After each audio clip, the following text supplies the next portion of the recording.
आजच्या काळामध्ये आपल्याला जर आपली आर्थिक आणि सामाजिक परिस्थिती जर बदलायची असेल तर आपल्या समोर शिक्षण सोडून दुसरा पर्याय उपलब्ध नाही। मला सर तुमचं कौतुक वाटतं, आपण पुण्याला होतात, यूपीएससी करत होतात, आज इथे वडवणी सारख्या एका गावामध्ये येऊन तुम्हाला असं वाटलं की मी या गोरगरिबाच्या पोरांसाठी काहीतरी केलं पाहिजे। इथं बसलेली ही लेकरं प्रचंड हुशार आहेत, पण त्यांच्या ज्ञानाला, त्यांच्या हुशारीला कुणीतरी दिशा देणं गरजेचं असतं। तुम्ही प्रचंड हुशार आहात, पण तुमच्या कामाला जर दिशा नसेल, तुमच्या कष्टाला जर दिशा नसेल तर त्याचे परिणाम मात्र शून्य होतात। म्हणून तुमच्या ज्ञानाला, तुमच्या कष्टाला कुणीतरी दिशा देण्याची गरज असते। मला वाटतं दिवटे सर, टोंपे सर आणि त्यांचे हे सगळे मित्रमंडळ एकत्र येऊन या विद्यार्थ्यांच्या ज्ञानाला दिशा देण्याचं एक वेगळं काम करत आहेत। पोरांनो, आता तुमची माझी जबाबदारी आहे, आपण जरा मोठी स्वप्न बघितली पाहिजेत। आता सरांनी बोलताना सांगितलं की एक मुलगा इथंच शिकलेला सरांच्या क्लासमध्ये आला, आज IAS आहे। पोरांनो, उद्या जर तुम्ही यशस्वी झालात, एका रात्रीत तुमच्याकडे बघायचा समाजाचा दृष्टिकोन बदलून जातो। आज जर तुम्हाला तुमची आर्थिक आणि सामाजिक परिस्थिती जर बदलायची असेल तर शिक्षण सोडून दुसरा पर्याय गोरगरिबाच्या पोरांकडे उपलब्ध नाही। आणि म्हणून पालकांनी सुद्धा थोडासा वेळ तुम्ही तुमच्या मुलांच्या शिक्षणासाठी द्या। क्लासची फी भरली, इथं आपलं कर्तव्य संपत नाही।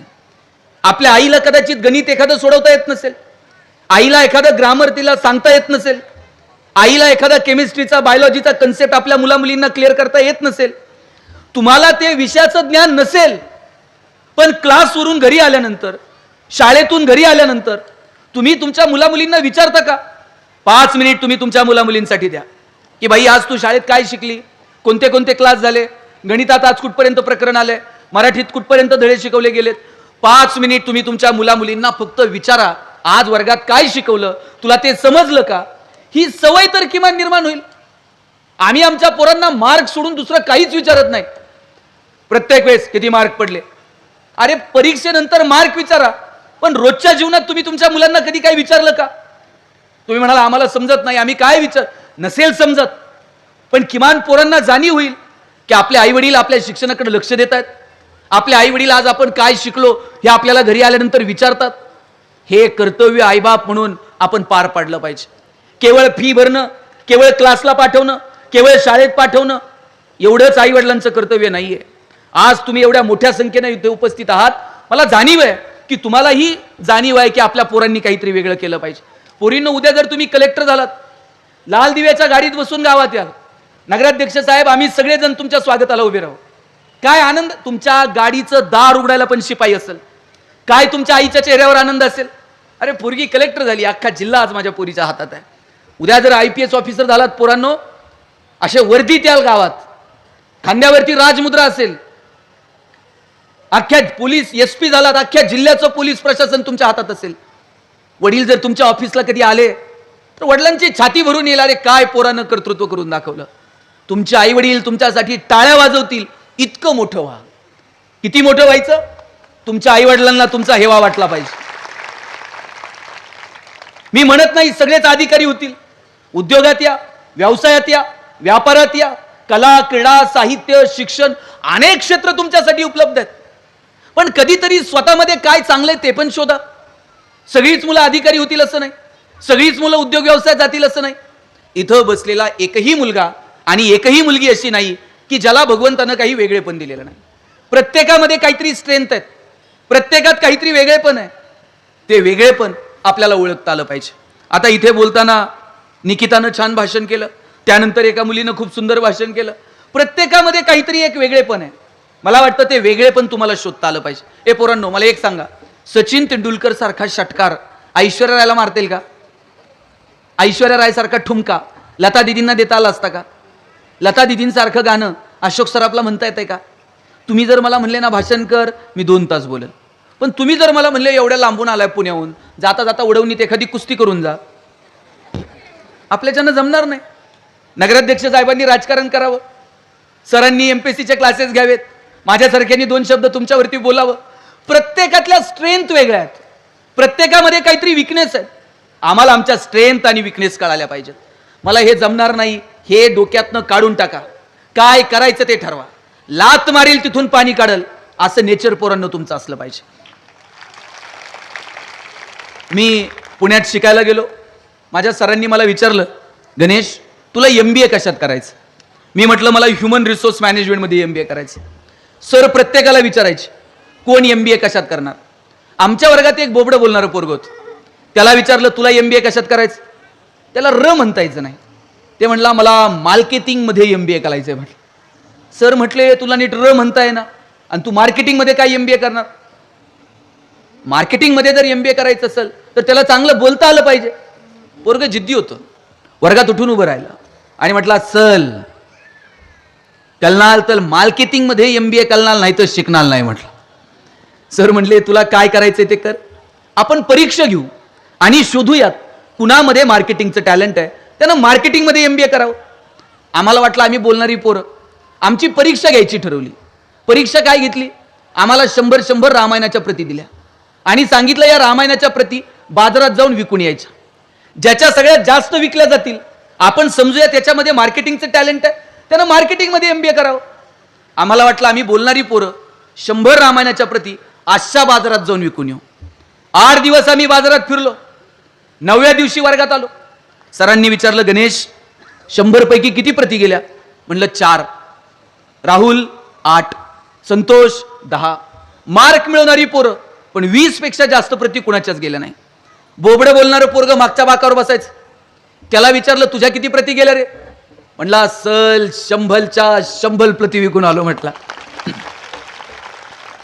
सर म्हटले केलं काय? मार्केटिंगची कोणती स्ट्रॅटेजी, कोणतं रेफरन्स बुक? म्हणला काहीच नाही. मी लोकांच्या दालात द्यायचो, बेल दाबायचो, लोक बाहेर यायची. लोक बाहेर आली की समोर रामायण ठेवायचो आणि सांगायचं हे रामायण इकत घेता का वाचून दाखवू? लोक म्हणायची वाचून नको दाखवू, तुझं रामायण इकत घेतो. बोबडं बोलणं विकनेस आहे का स्ट्रेंथ आहे? दाबून ठेवला असता तर स्ट्रेंथ ठरला असता का? इथं बसलेला एकही मुलगा आणि एकही मुलगी अशी नाही की ज्यांच्यामध्ये काहीच वेगळेपण नाही. प्रत्येकामध्ये काहीतरी वेगळेपण आहे. फक्त पालक म्हणून आपण जागृत राहिलं पाहिजे, शिक्षक म्हणून आपण जागृत राहिलं पाहिजे. या मुला मुलींमधल्या स्ट्रेंथ विकनेस ओळखून त्यांना कुठे संधी देता येईल मला वाटतं याचा विचार केला पाहिजे. मी पुन्हा सांगेल पोरांनो, मी आत्ता बोलत होतो दळवी सरांच्या घरी आम्ही चर्चा करत होतो. हे गाव कॉटनसाठी प्रसिद्ध होतं. या गावामधून एकेकाळी चांगल्या प्रकारचं चांगल्या दर्जाचं कापड इथे तयार होत होतं. हातमागावरती इथं भट्टी वगैरे एरिया आहे ना गावात, तिकडे खेळायला जातात नाही तुम्ही? या गावामध्ये तयार होणारं चांगलं कापड हातमागावरती तयार होत होतं. आता यंत्रमाग आला. काळ आणि वेळेनुसार बदललं पाहिजे. पण का आपल्याला असं वाटत नाही की आपल्या कापडाची ओळख जगभरात झाली पाहिजे? तुमच्या माझ्या उद्योगाला, व्यवसायाला, व्यापाराला गावाच्या, तालुक्याच्या, देशाच्या भिंती आता उरलेल्या नाहीत. साहेब चीनला कळालं भारत ही सगळ्यात मोठी बाजारपेठ आहे. जपानला कळालं भारत ही सगळ्यात मोठी बाजारपेठ आहे. भारतात आणून नेमकं काय विकायचं? पण अजून भारतीयांनाच कळलेलं नाहीये की भारत ही जगातली सगळ्यात मोठी बाजारपेठ आहे आणि आपण ती वापरली पाहिजे. आज आपण लोकसंख्येच्या बाबतीत चीनच्या पुढे निघून गेलो. आता गेलोयच तर हे मार्केट समजा, हे मार्केट कसं कॅच करायचं याच्यावरती लक्ष केंद्रित करा.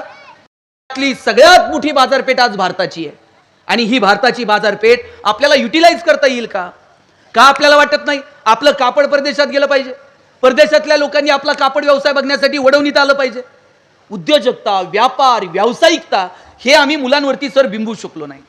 आपली जबाबदारी येणाऱ्या काळामध्ये या पोरांमध्ये उद्योग, व्यावसायिकता याचे स्किल आपल्याला या लेकरांमध्ये निर्माण करावे लागतील. चायनामध्ये काय होतं, तिकडे दुबईमध्ये काय होतं? 84-85 पर्यंत दुबईमध्ये फक्त तेलाचे पैसे होते. पण आज जगातला सगळ्यात बिझीएस्ट एअरपोर्ट दुबई, जगातला सगळ्यात प्रॉफिएस्ट मॉल दुबई. काय केलं दुबईनं? त्यांच्याकडे असणारे तेलाचे पैसे इतके प्रॉपर वेनं युटिलाइज केले पर्यटनासाठी. आता बिझनेस एक्सपो झाला, जगातली लोक दुबईत गेली. तुम्हाला 10-20 पोरांनी एकत्र येऊन तुमचा व्यवसाय इतका पुढे नेला पाहिजे की असा एक्सपो इथे भरला पाहिजे वडवणीत आणि जगभरातनं लोक आली पाहिजेत. पण ही विजन, ही दृष्टी आम्ही मोठी स्वप्नच बघायला तयार नाही. आणि का आम्ही मोठी स्वप्न बघत नाहीत माहिती आहे? पालकही तितकेच कारणीभूत आहेत. पोरग काही वेगळं करायला गेलं, बापच त्याला सांगताय हातपाय पाहून ते अंथरून बघून हातपाय पसर, अंथरून बघून हातपाय पसर. चला ते पोरग हातपाय खुडून खुडून मरून गेलं. पण बापानं काय त्याला कधी हातपाय पसरू दिले नाहीत. बापानं सांगितलं पाहिजे हातपाय पसर, अंथरुणाचं काय करायचं तुझा बाप बघल. एवढी धमक आम्हाला आमच्या लेकरांमध्ये निर्माण करता आली पाहिजे. मी पुन्हा पुन्हा सांगतो, उद्योजकता, व्यावसायिकता, त्यासाठी अपेक्षित असणारे स्किल आम्हाला आमच्या मुलांमध्ये निर्माण करता येतील का, यासाठी जाणीवपूर्वक आपण प्रयत्न केले पाहिजेत. त्या अमिताभ बच्चनचा तर मला हेवा वाटतो, आज 80 वय आहे साहेब. आकाशवाणीमध्ये आम्ही आमच्या पोरांच्या डोक्यात एकच टाकलंय, शिक्षण घे आणि नोकरी कर. शिक्षण म्हणजे फक्त नोकरी नाहीये, आमचं जगणं समृद्ध व्हावं, आमचं जीवन सुंदर करणारं माध्यम आहे शिक्षण. पण आमच्या डोक्यात एकच, नोकरी लागली पाहिजे, नोकरी लागली पाहिजे. त्या अमिताभ बच्चन, तुम्ही आता निवेदक कुठे गेले, निवेदक पदाच्या नोकरीसाठी अमिताभ बच्चन आकाशवाणीत गेले होते. आवाज चांगला नाही म्हणून बच्चन साहेबांची नोकरी नाकारली गेली. आणि आज त्याच आवाजाच्या जोरावर बच्चन बॉलिवूडचा शहेनशाह बनून मिरवतो, केवळ आणि केवळ आवाजाच्या जोरावरती. काय रिस्पेक्ट आहे अमिताभच्या बोलण्यामध्ये. आपण सरांबरोबर नीट बोलत नाही, त्या अमिताभ कम्प्युटरला सुद्धा कम्प्युटर जी म्हणताय, निर्जीव वस्तूला सुद्धा जी म्हणताय. आम्हाला माणसांबरोबर नीट बोलताय ना. ही अदब, ही नम्रता केवळ आवाजाच्या जोरावर. आज अमिताभ कुठे आहे? कोरोनाच्या काळात कुणीच कुणाशी बोलायला तयार नव्हतं. फोन लावल्यावर पहिल्यांदा तिकडून कोण बोलायचं? कुणाचा आवाज यायचा 2 वर्ष? बच्चनचा. याच्यापेक्षा काय करिअर असतं? आजही तुम्ही टीव्ही लावा, 10 मिनिटाला बच्चन टीव्हीवर आहे की नाही? कोण बनेगा करोडपती मधून पैसे कमवायला लावताय, मिळवलेल्या पैशातून कल्याण ज्वेलर्समध्ये जाऊन सोनं खरेदी करायला सांगताय, खरेदी केलेलं सोनं परत मुथूट फायनान्समध्ये टाकून कर्जही तेच काढायला लावताय. एवढंच नाही, कर्जाचे हप्ते फेडता नाही आले तर नवरत्न तेल पण त्याच्याकडेच, थंडा थंडा कूल कूल. कुठं नाही बच्चन, मला सांगा. या लोकांकडनं काहीतरी आदर्श घ्या, डोळे विस्फारून जगाकडे बघा. 10वी 12वीला नापास झालेला सचिन तेंडुलकर क्रिकेटच्या क्षेत्रात जगाचा बाप होतो. कधी काय आदर्श घेणार आहोत आम्ही या लोकांकडनं? म्हणून शोधा तुमच्या पोरांमध्ये नेमकं काय, आणि यांना मोठी स्वप्न आम्हाला दाखवता येतील का? माय बाप हो, याचा विचार करा. नोकरी नोकरी थोडंसं बाजूला ठेवा. आमच्याकडं एक बाग आहे पोरांनो, आणि त्या बागेमध्ये 1 क्लर्कची जागा भरायची होती. आता एकच जागा आहे नोकरीची, मग किती जणांना नोकरी मिळेल? 1 जागा असल्यावर किती जणांना नोकरी मिळते? एकालाच मिळणार आहे. 1000 जण इंटरव्ह्यूला आले, एकाचं सिलेक्शन होणार, बाकीचे 999 घरी जाणार. एका पोराचं सिलेक्शन झालं, त्याला अपॉइंटमेंट लेटर साईन करून मिळणार. त्याच वेळेला बागेतला शिपाई पळत आला आणि म्हणला काही करा पण यांना नोकरी देऊ नका. म्हणले काय झालं? म्हणले आपल्या बागेतलं गुरीला माकड मेलंय. आता गुरीलाच बागेत नाही, लोक कशाला येतील? लोक आली नाही तर याचा पगार करायचा कशातनं? काही करा पण याला नोकरी देऊ नका. स्वाभिमान शून्य पिढी जन्माला घातली. त्यांचा त्यांच्या ज्ञानावर विश्वास नाही, त्यांचा त्यांच्या मनगटावर विश्वास नाही. त्या पोरानं बागेतल्या मॅनेजरचे पाय पकडले आणि म्हटला, साहेब मी पडल ते काम करल, पण मला नोकरी मात्र द्या. तोंडात आलेला घास असा काढू नका. बागेतला मॅनेजर म्हणला, पाय सोड, तुला नोकरी क्लर्कची देतो, तुला फॅसिलिटीज क्लर्कच्या देतो, पण जोपर्यंत बागेत गुरीला येत नाही तोपर्यंत तुला काम मात्र गुरीलाचं करावं लागेल म्हणलं. हा म्हणला पगार आहे ना.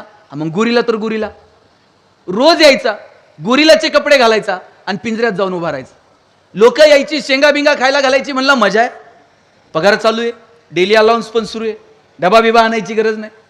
रोज यायचा, गोरिलाचे कपडे घालायचा, पिंजऱ्यात जाऊन उभा राहायचा, उड्या मारायचा. लोक यायची, शेंगा बिंगा खायला घालायची. एक दिवशी उड्या मारता मारता चुकून वाघाच्या पिंजऱ्यात जाऊन पडला. आता वाघाच्या पिंजऱ्यात पडल्यावर म्हणला नोकरी गेली तरी चालेल, जीव वाचला पाहिजे. जीव वाचावा म्हणून जीवाच्या आकांतानं ओरडायला लागला, वाचवा वाचवा. याच्या आवाजानं झोपलेला वाघ जागा झाला, चवताळून याच्या अंगावर धावून आला आणि हातावर हात ठेवून म्हणला, ओरडू नको नाही तर दोघांची नोकरी जाईल. नंतर कळलं गोरिलाच्या भूमिकेत BSc झालेलं होतं, वाघाच्या भूमिकेत MSc झालेलं होतं. शिक्षणातनं आम्ही स्वाभिमानी होणं अपेक्षित आहे का स्वाभिमान शून्य होणं अपेक्षित आहे? शिक्षणातनं आम्ही स्वाभिमानी झालं पाहिजे. आपल्या मनगटावरती विश्वास असला पाहिजे. आम्हाला नेमकं काय करायचंय ते ह्या वयामध्ये आपण ठरवलं पाहिजे. आणि माझी सगळ्या आयांना विनंती आहे, तुमच्या पोरींना शिकवा. हुशार आहेत पोरी. आमच्या डोक्यात असतंय वयात आली चला चांगलं स्थळ बघू, लग्न करून टाकू, कुठं शिक्षणावरती खर्च करता, परक्याचं धन आहे, हे असले विचार डोक्यातनं काढून टाका. पोरीला चांगली जागा बघून, चांगलं स्थळ बघून 2 रुपये जास्त लग्नात आता तिच्या शिक्षणावरती 2 रुपये खर्च करा. खंबीरपणे आई म्हणून तिच्या पाठीमागे उभं राहा. तिला सांगा, बाई मला कुणी सांगणारं नव्हतं शिक, माझी इच्छा होती पण मला मार्ग दाखवणारं कुणी नव्हतं, पण आई म्हणून मी तुझ्या पाठीशी उभी आहे, तू तुझ्या पायावर उभं राहिलं पाहिजे, हे स्वप्न तुम्ही तुमच्या पोरींना दाखवा. पोरगी जर शिकली ना, तिच्या पायावर उभी राहिली ना, तिच्यामध्ये एक वेगळा कॉन्फिडन्स निर्माण होतो, तिचं जगणं सुंदर होऊन जातं, समृद्ध होऊन जातं. पण तिच्या पाठीमागे खंबीरपणे उभं राहणं, मला वाटतं हे आपलं कर्तव्य आहे. पोरांनो आणि मुलींनो, तुमच्या आईवडिलांचा तुमच्यावर एवढा जीव आहे, तुमच्या बापाचा तर पोरींनो तुमच्यावर इतकं प्रेम असतंय, पोरावर जेवढं प्रेम आहे ना वडिलांचं, त्याच्या काकणभर तर जास्त प्रेम बापाचं पोरीवर असतं. तुम्ही किती नाही म्हणा, पोरानं जर काही बापाला मागितलं, बाप म्हणाल 2 दिवस थांब, पगार हो दे, मग देतो. पोरीनं काही मागू द्या बरं बापाला, बापाला असं वाटतंय कधी नेऊन देईल आणि कधी नाही. बापाला माहीत असतं 4 दिवस ओसरीवर चिमणीसारखी थुई थुई नाचल आणि एक दिवशी भुरकन उडून जाईल. जोपर्यंत आपल्या घरात आहे तोपर्यंत तिची सगळी हाऊस पुरवायची, हे तुमच्या वडिलांनी ठरवून घेतलेलं असतं. पोरींनो, तुमचा बाप तुटलेली चप्पल घालल, पण पोरीला मात्र शाळेत जायला चांगले शूज आणून देतो. बाप फाटलेलं बनियन घालल, पण तुम्हाला मात्र कॉलेजला जायला चांगले कपडे आणून देतो. बाप सायकलवर कामाला जाईल, पण पोरीला कॉलेजला जायला गाडी घेऊन देईल, बसचा पास काढून देईल, हॉस्टेलची फी भरल. किती प्रेम आहे तुमच्या वडिलांचं तुमच्यावरती. अरे पुरीच्या लग्नात तर बाप असा फेटाबिटा घालून मिरवत असतो, दिवसभर बापाची मान अशी उंच असते, पण कन्यादान झालं ना, मग मात्र बाप मान खाली घालतो, जावायच्या हातात पुरीचा हात देतो आणि सांगतो, तळ हाताच्या फोडाप्रमाणे जपली, जावाय बापू सांभाळून घ्या. दिवसभर बापाच्या डोळ्यात थेंब येत नाही, पण पुरीची गाडी एकदा निघून गेली ना, खांबाच्या पलीकडे जाऊन एकटाच रडतो, तो बाप असतो. कधीच बापाची मान शर्मेनं खाली जाईल असं वागायचं नाही. तुमच्याकडे बघून तुमच्या वडिलांना अभिमान वाटला पाहिजे. अरे पुरीनं नाव काढलं, आता तुमची ओळख काय? अमुक अमुक यांची मुलगी. पोरांनो, तुमची ओळख काय? अमुक अमुक यांचा मुलगा. एक दिवस असा आला पाहिजे तुमच्या नावावरून तुमच्या वडिलांची ओळख झाली पाहिजे.